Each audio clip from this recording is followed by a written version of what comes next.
Hello, everybody. Welcome back to the Pensatorium. I am Muninn. I'm Cassius. And we are the Gadflies. So, let's talk about success.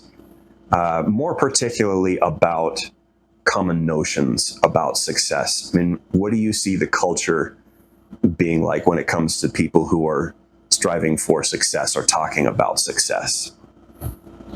So, I have personally noticed that a lot of the people I know personally, or when I've been to events or listening to podcasts or what have you, that there seems to be this trend that in order to achieve success, all else must be sacrificed in its pursuit. Like friends, family, hobbies, a personal life. All of these things must be sacrificed in the name of success. And I know people personally who have burned out, as it were, in this pursuit, just sacrificing everything for the pursuit of their success. Where I don't believe that those things should be left behind. Because in the end, aren't those things part of being successful? Like, we pursue success to better our lives, for our families, for our friends. And our friends and family are what drive us. They can be motivation, they can be inspiration. And I believe that they're very important to the pursuit of success. Mm-hmm. Yeah.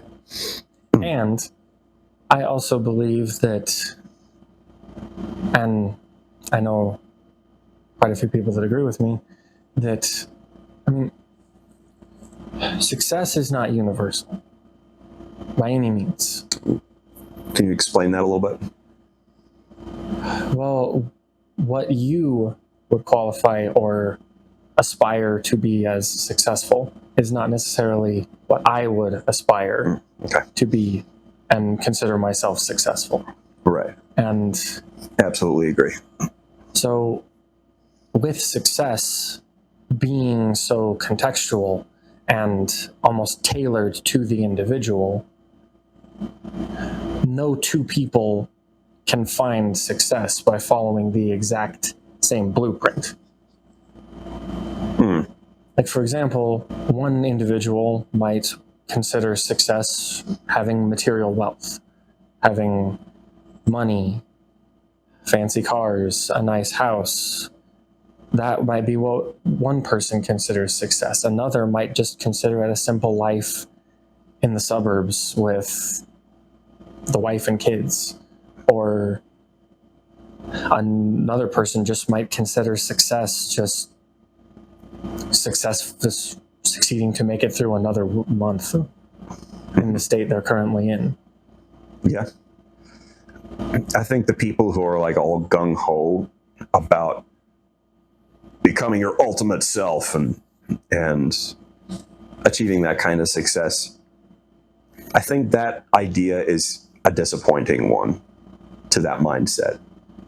The fact that it can be so personal and so wildly different from, after putting in 5 years of hard work, I built my team and now I have enough residual income to move to the Bahamas and whatever. But yeah, that doesn't sound all that exciting to me. I mean, I'd like to visit the Bahamas. Never been myself, but it kind of undermines that whole hustle culture, I guess, to assert that success can be something so much more personal and so much more specific to our circumstances.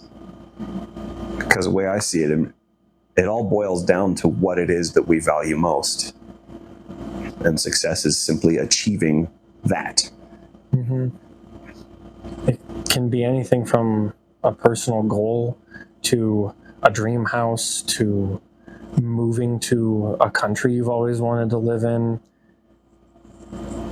even just finding a relationship that you've always wanted.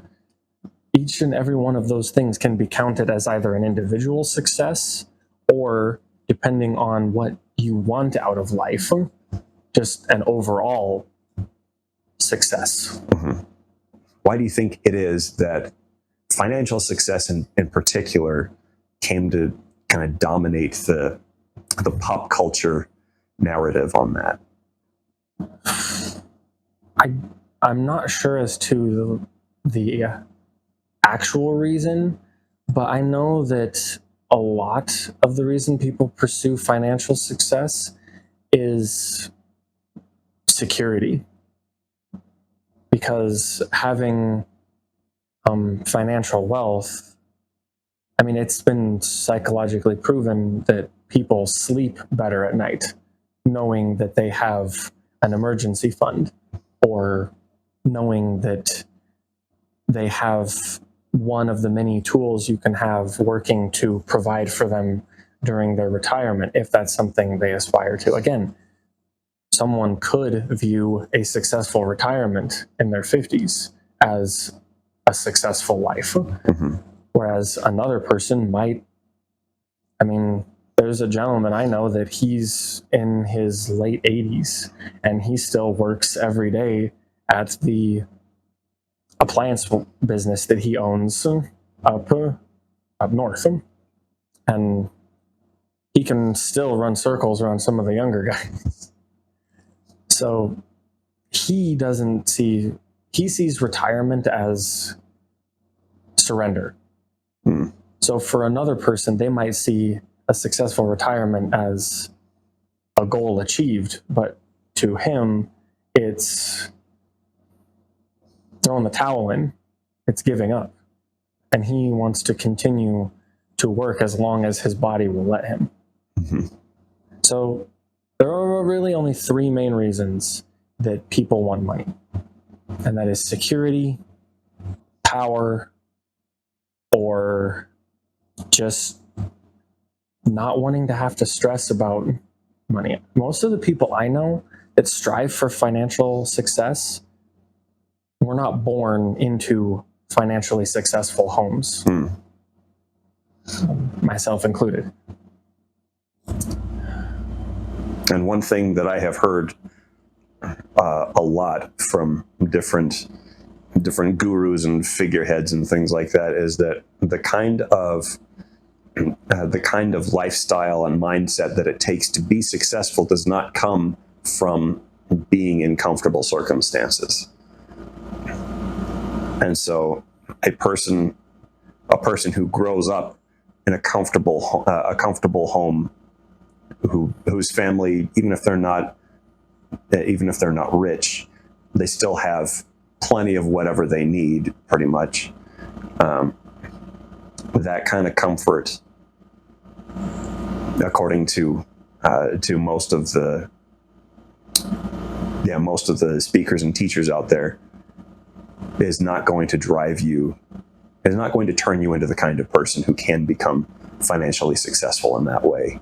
That's something that you develop as a response to suffering and to trial, and basically